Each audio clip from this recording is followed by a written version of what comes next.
నిత్యం దేవతార్చనలో చదువుకోదగిన సులభమైన శ్లోకములు. శుక్లాంబరధరం విష్ణుం శశివర్ణం చతుర్భుజం ప్రసన్నవదనం ధ్యాయేత్ సర్వవిఘ్నోపశాంతయే. గజాననం భూతగణాధిసేవితం కపిత్తజంబూఫలసారభక్షణం ఉమాసుతం శోకవినాశకారకం నమామి విఘ్నేశ్వర పాదపంకజం.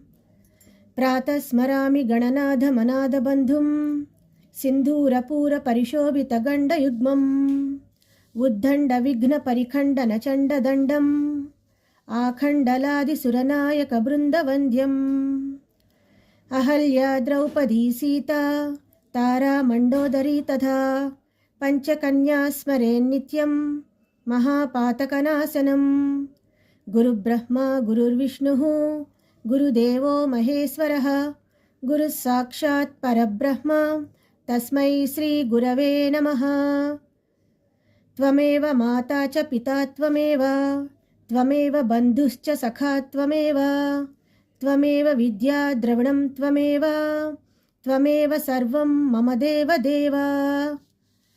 సరస్వతీ నమస్తుభ్యం వరదే కామరూపిణి విద్యారంభం కరిష్యామి సిద్ధిర్భవతు మే సదా. పద్మపత్ర విశాలాక్షి పద్మకేసరవర్ణిని నిత్యం పద్మాలయాం దేవి సా మాం పాతు సరస్వతి. వసుదేవసుతం దేవం కంసచాణూరమర్దనం దేవకీ పరమానందం కృష్ణం వందే జగద్గురుం.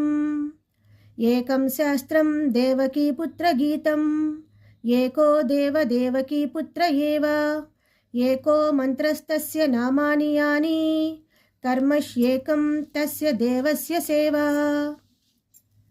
శాంతాకారం భుజగశయనం పద్మనాభం సురేశం విశ్వాధారం గగనసదృశం మేఘవర్ణం శుభాంగం లక్ష్మీకాంతం కమలనయనం యోగిహృద్యానగమ్యం వందే విష్ణుం భవభయహరం సర్వలోకైకనాథం.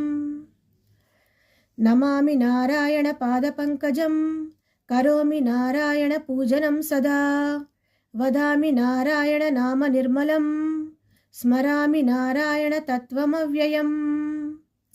క్షీరసాగర సంజాతం విష్ణో పత్నీం దయామయీం లక్ష్మీం సదా ప్రపత్యేహం సర్వసంపత్సమృద్ధం.